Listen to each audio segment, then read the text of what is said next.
Previously on the Pavement Top 50. We are brushing up against the top 5, but this week we're all about song number 6 on the countdown. In the Mouth a Desert. James, from London, what are your initial thoughts about this slanted standout? What a song. Honestly, what a song. When you first mentioned coming onto this podcast, I was a little concerned that, I'd get a song that I wasn't too keen on and you'd have to sort of try and talk about it. But oh my God, this is an absolute mega song.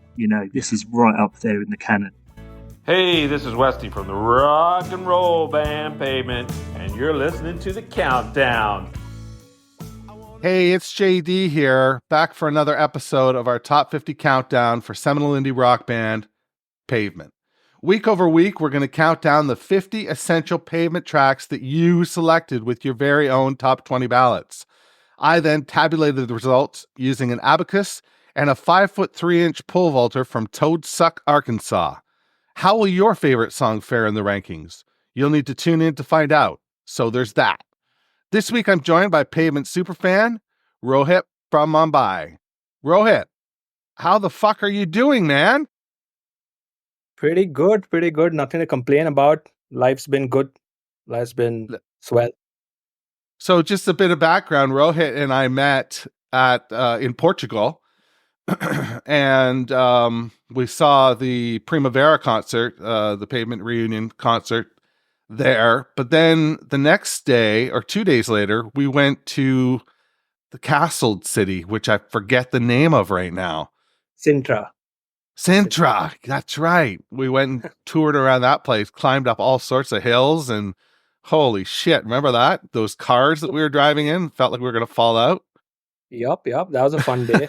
Still imprinted in my head. Well, let's get right into it, Rohit. Talk to me about your Pavement origin story. How did you come into Pavement? Sure. So, I think that memory is kind of etched in my mind because it's such a pivotal moment now that I look back. I believe it was in my dorm room, or as we call it here, my hostel room. Okay. I just made a new friend, someone who had just joined university, and we kind of hit it off over music. And I guess this was one of those things where you're like, okay, I think this guy, I can kind of call into my room now to kind of nerd out and stuff. I think he's passed the test. He knows his stuff. Maybe I can invite him over and maybe we can listen to some music and see what other weird stuff he's into. I gave him control of the aux and he kind of was cycling through his playlist. But there was this one song that really caught my eye, caught my ear, which was Stereo. Oh, yeah. And that also tells you that I'm a recent Pavement fan, right? Because that kind of gives away the fact that I wasn't actually around when the band was around. But right. Stereo. Me neither. Yeah. Oh, yeah. Your origin story is also kind of post breakup, right? Yeah. So Stereo was when I heard it for the first time and just the first 10, 20, 30 seconds of it, it felt like, I'd found my band. I'd finally found my band. Yeah. Because and it's interesting because all the bands I'd been listening to in the preceding years, it was all building up to this moment because I started with the same classic rite of passage rock music, which would be Hendrix, Zeppelin, then kind of graduated to all it takes is one serendipitous moment where you kind of you just read about some band, you listen to one song by them, and it kind of changes the course of your music consumption for the rest of your life. So I think I had that moment with the Smashing Pumpkins. Okay. Which is because these bands you generally find them at loggerheads, but I was a huge Pumpkins fan, and that sort of set me off on a journey of finding weirder and weirder music. So I kind of got into the punk, and my style is different, right? I'm more of pick a band, go deep, get obsessed, read every single trace that's on the internet about them, listen to every single B-side, and then move on to the next band. So I kind of did that.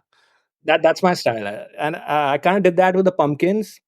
Graduated is the wrong word actually, but just kind of discovered Pixies. I love the Pixies. Oh yeah. Also REM. REM's And so I've been good. listening to a lot of your prior episodes, and for a lot of people, that gateway band to Pavement's been REM. It's So interesting, isn't it? yeah, it is. It is.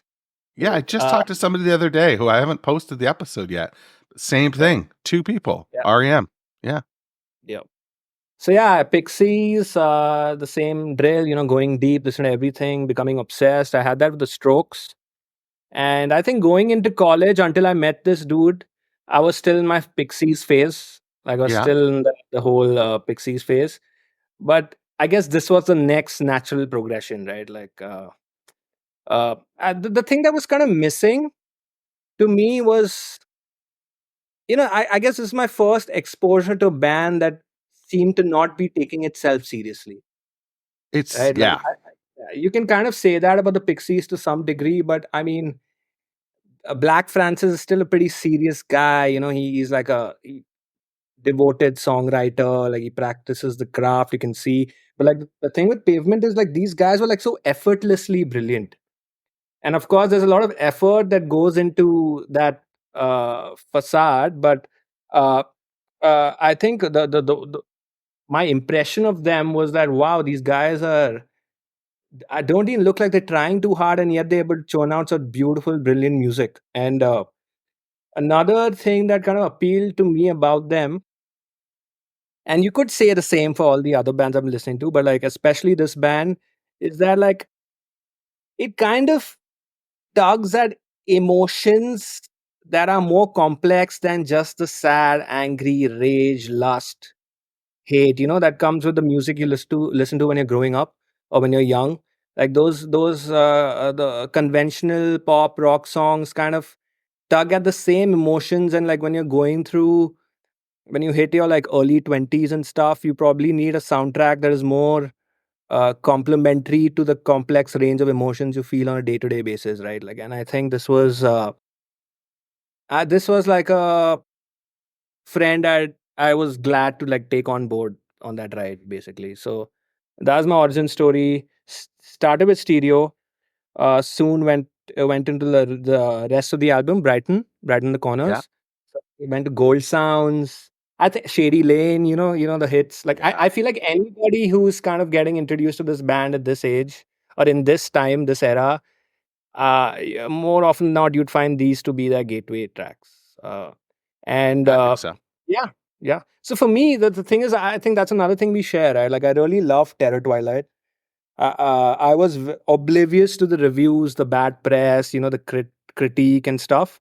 I was just like, as objectively, just looking at it as a document of like, 10, 12 songs, whatever, how many ever songs there are. So it's a beautiful record. So the last two records were my gateway in a way, and they stuck with me for a while. And it was just those two records on repeat. And then I kind of started delving deeper into the pop Ah. because you kind of had to fight with that stuff a bit, at least when you're a new fan, Yeah. especially slanted. But yeah, that's my story. That's how I got in, and I've been Yeah, it's obsessed. very slant is very different from Brighten the Corners, right? Yeah, yeah, yeah, Yeah. yeah. So how did you find that? Like getting into slanted and then discovering Crooked Rain, Crooked Rain. How was Right. that experience? I think the sequence for me was like Crooked Rain first, right? Yeah. Post Terror Twilight, I think I gone to Crooked Rain pretty deeply, and then kind of moved to Wowie Zowie, and Yeah. then I think I left Slanted for the last, right? Oh Because that's wow. when I'm like, okay, I guess I'm fan enough to now go, get into Slanted, Perfect Sound Forever, all the EPs, all of it. Yeah. Um, Crooked Rain was just beautiful. Again, I don't know what to tell you. Let me just pull up the track list. Yeah. So some songs that, of course, Gold Sounds was definitely like Oh something I'd god. heard in the early days itself. Brilliant, and the thing is for me with Pavement, right? It's not just that I'm also a musician. Like I've been playing the guitar for the past who know how long, maybe like 15 years now. It's been 15 years, right? So even for me as a guitarist, it was kind of refreshing to look to like kind of, and you only realize it when you try to pick up a song, right? Like, because it kind of Right. seems like deceptively basic, like at least like some of the songs I got introduced to. But when you try to get into how he's written these songs, it's all different tunings. It's all like dad gad, it's all open A stuff. And that's when you realize, oh shit, this band is also a guitar band, Yeah. right? So so uh Silence Kid, right? That's the first Silence Kid, of course, like iconic intro. Uh the thing with the song is and this is the thing with Pavement actually. You keep, after listening to a song, you keep asking yourself how a band that is so dissonant, where the vocals are so kind of all, at every second's about to go off rails, can still be so like touching and captivating and entertaining, right? Like that's really like, it's like definitely something new. It was super new for me then when I kind of experienced this.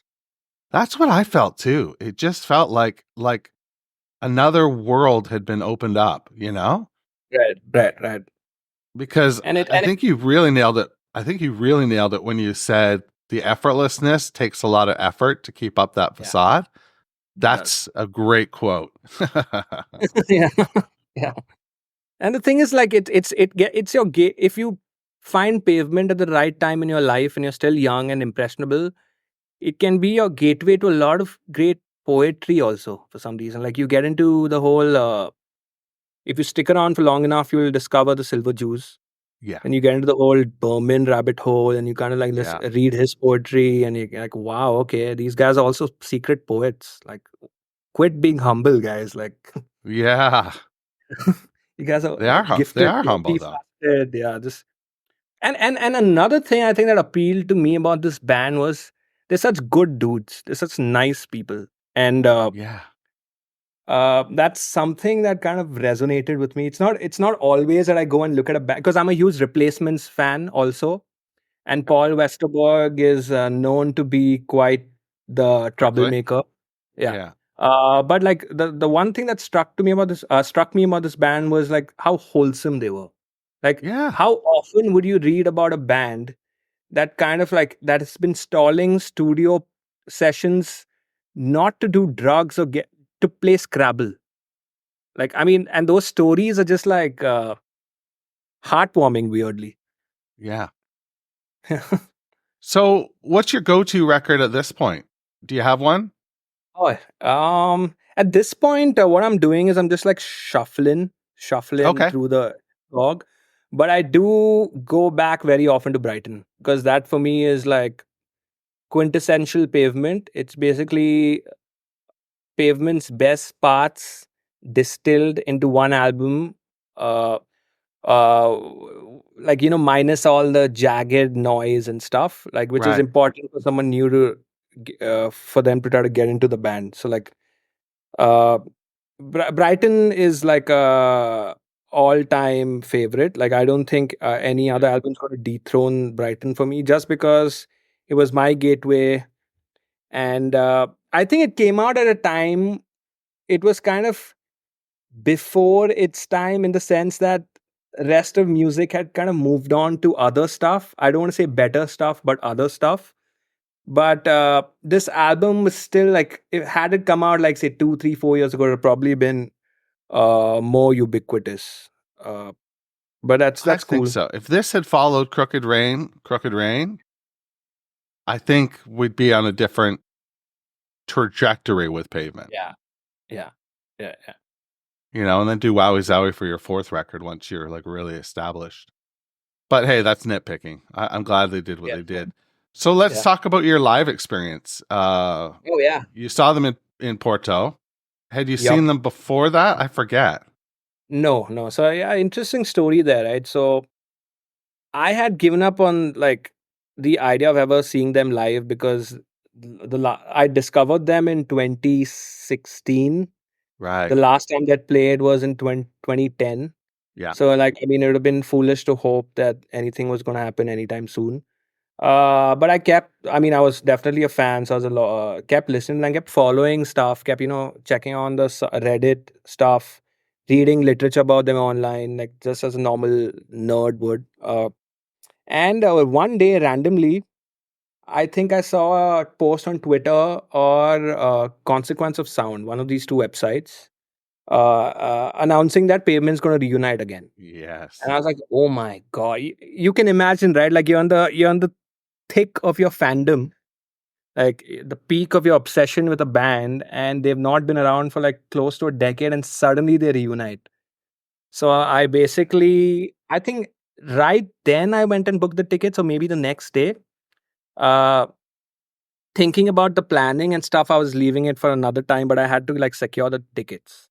So I Yeah. got the tickets secured, and then COVID hit and shat all over my plans.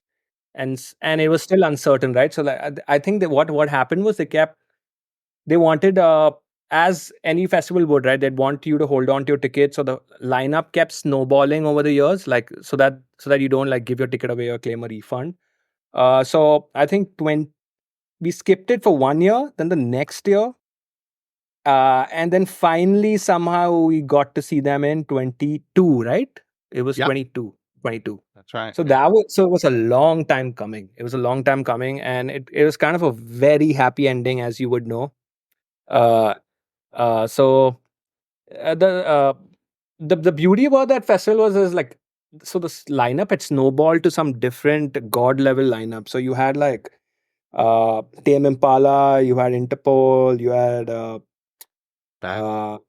Beck, you had the Gorillas, you had Dinosaur. Nick Cave, of course, Dinosaur. You had Dinosaur, you had Slow Dive, you had Black Midi. It was just like crazy. Um, so yeah, so the show was extremely emotional. Um, I don't want to say I wept or anything, but I did shed a tear or two because it was like, I mean, I would do that with any band that I love that I get to see live. Like, I mean, Yeah. there's only a handful of bands that do that for me, and this was one of them, right? So like, I think they started with Grounded, which is perfect because for me, I was like, dude, will they even play Grounded? 'Cause, and they just started Grounded. It's beautiful, and I still remember. He started in typical Malcolmist dad fashion. I think he said, "What the fuck is up?" or something to that effect. And I was Right. like, "Wow, this like I'm getting the full experience." Oh yeah, he just So drips cool. yeah, he just drips cool. And yeah, it was captivating. The whole long set, really tight. Probably the second gig post reunion, right? Like 'cause the Barcelona thing was just I a think week you're ago, and right. before yeah. So we caught them at a time where they're still not pissed at each other, I guess. Or Yeah. just like tired of each other. Yeah. It was really, I mean, of course, that was amazing. And then the next day, as you would, as I've told you before, like I got to meet Malcolmus in the crowd. Uh, Right. I Tell us went to that catch story. Dinosaur. Yeah, I went to catch Dinosaur Junior, which is another weird story because I think this is one of the rare occasions where you'd see Dinosaur Junior play instruments that do not belong to them. Like J Well, Mascis that's was right, like because they got stolen, right? they got stolen. I think they were stuck on an airport or something in transit. Oh, okay. So yeah, J Mascis was playing like this very unlike him. I think it was an Epiphone or something, and Lou was playing again a like very out of place looking at bass, and yeah, and I turned to my left, and I'm like, oh shit! I'm like, I think I crapped my pants a little. Then, but I turned to my left, and I was like, should I do it? Should I be that annoying fan who goes and lingers around and then waits and keeps glancing to see if he's, And I said to myself, you know what, just go do it because it's probably it's like God's sign or someone's sign of, I mean, making this a happy ending for you or something. So just go do Yeah. it. So I kind of like slunk away from my friends. They didn't know. I just caught a glance and I quickly slunk out. You can't upset the prey in a way. Like you can't. That's right. But so I kind of like was waiting quietly, patiently.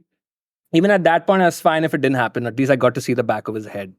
So I quickly took a bunch of photos of the back of his head. And he was standing with like Kim Gordon. I'm a Pretty huge fan of, cool. again, huge Sonic Youth fan. So that was amazing to see the duo there. And they were just like covertly, just nonchalant, just chilling, enjoying the show, enjoying the band they grew up listening to. I mean, Dinosaur Jr. has been a huge influence for even Pavement. So yeah, I finally built up the courage to go and like tap him on the shoulder and quickly got a word in. Told him how I'm his biggest fan. He's probably heard that 50 times the same day before, but I said it anyway. Mhm. Took a quick photo with Kim Gordon, and yeah, and slunk out. I didn't want to overstay my welcome, so I just like slunk out from there. But that was really magical. Like I couldn't have asked for a better ending to that year. Icing on the cake, they say, right? Exactly. Oh, And that's of course, hanging out with you folks was also another massive highlight of that trip because we've been that was friends ever cool. since. Yeah. Yeah. That's been good. Yeah. So what do you say we talk? We're into the top 5, Rohit. Damn. We're into the top 5. We're going to do number 5 today. Should we give that song a spin? Let's spin it. Hey, this is Bob Nastanovich from Pavement. Thanks for listening, and now on with a countdown.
Five.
This week on the show, we've cracked the top 5 with the first track off Slanted and Enchanted, the absolutely electric Summer Babe.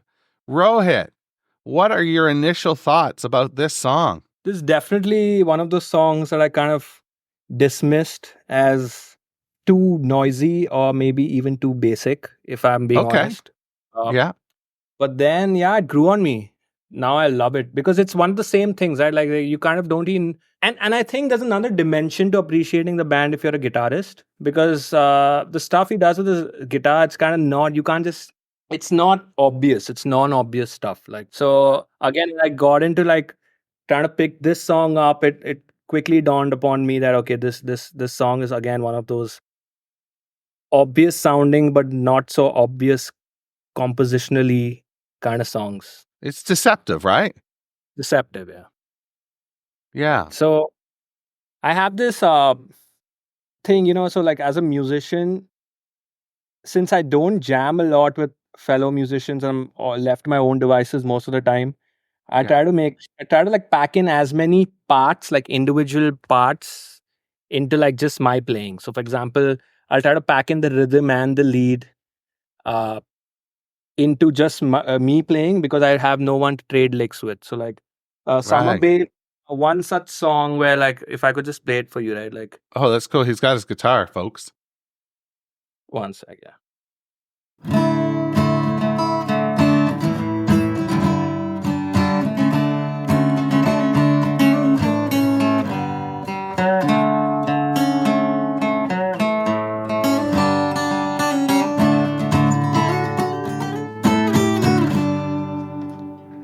So I Love it. love Love it. whenever I'm bored, I kind of pick up my guitar and my go-to, testing song, like the first Yeah. song you play is Summer Babe. Because I can test my rhythm out, I can test my finger picking out, I can test my lead stuff out. Uh, so it's definitely one of those songs that took a while for me to appreciate the beauty of. But now that I think of it, right, even beyond guitars, lyrically, I think he's inspired an entire generation to like use words like minerals in their songs. Like who uses the word Yeah. minerals? Yeah, right? Who uses the word protein in their songs? Like it's Not many people. so. And I'm so glad there's songs out there that have these words, because Yeah. you sometimes you run out of words and it can't be the same cliched stuff. So and it's very pop.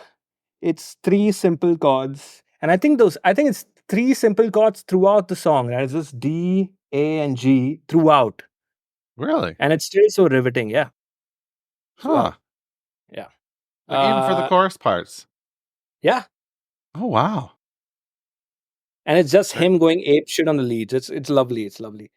And the thing with slanted is, right, if I was, and that's the beauty of Malcolm is, how much, like, I mean, I can tell how much how much work has been put into these songs, right? It's not like you write these songs, I don't know what people infer, but these are not songs that you can rustle up in a day.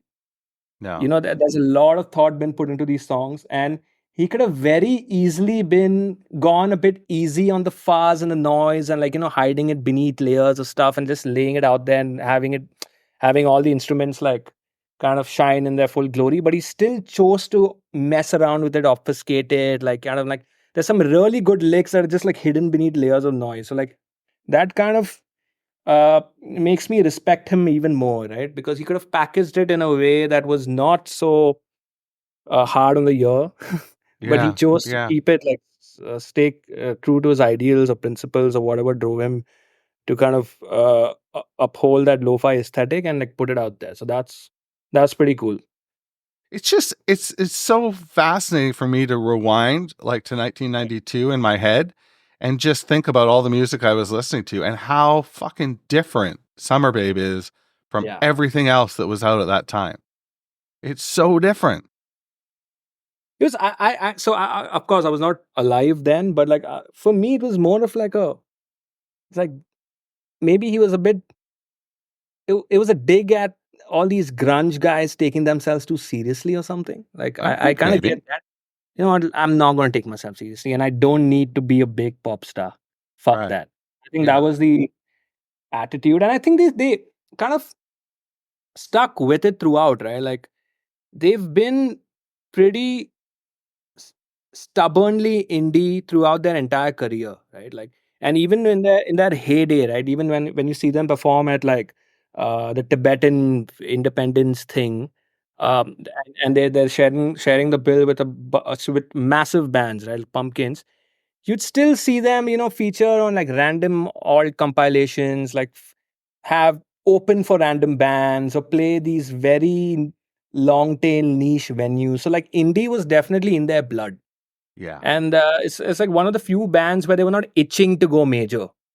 Right. They were Yeah. happy being indie throughout, and they were kind of like proud torch bearers of that, and they just like take and have people, and I don't know, just very grounded throughout, which is something I love about them. One of the only bands I can think from that era that didn't sign a major label deal. Like even Dinosaur signed a major label deal. Yep. And I find it hard to believe that they weren't approached by any labels. Like it. Oh, I think they were. But they like SM really appreciated Matador and Yeah. what they were proposing to do. I think at the time he said he went with them because they had a fax machine. It sounds very SM. So what do you think? Is Summer Babe, it's in the top 5, it's number 5. Is it properly rated? Is it overrated to you? Is it underrated? Now I realize we're recording this in April and this is going to play in November.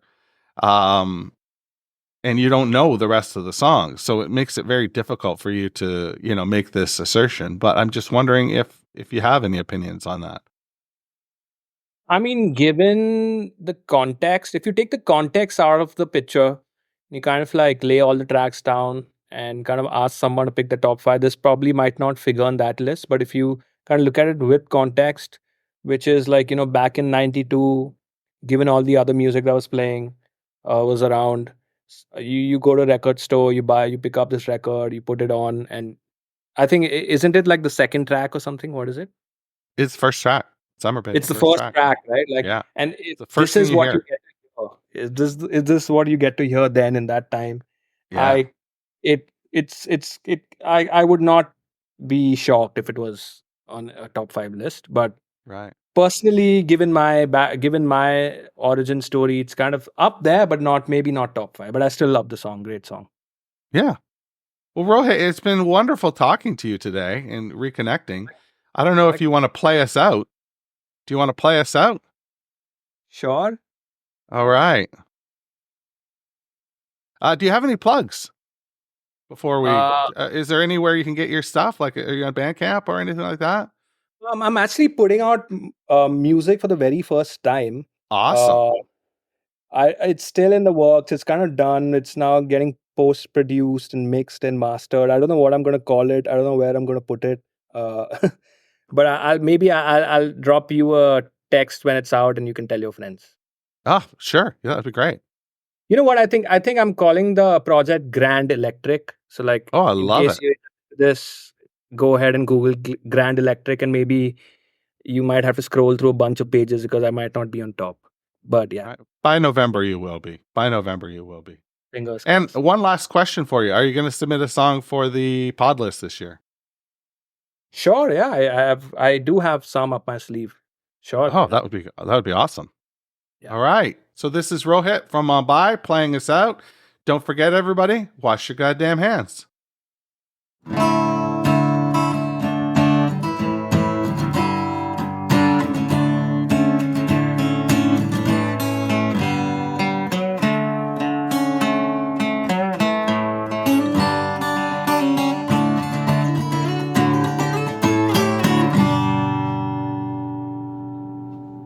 Thanks for listening to Meeting Malcolmus, a pavement podcast, where we count down the top 50 pavement tracks, as selected by you. If you've got questions or concerns, please shoot me an email. jd.meetingmalcolmus@gmail.com.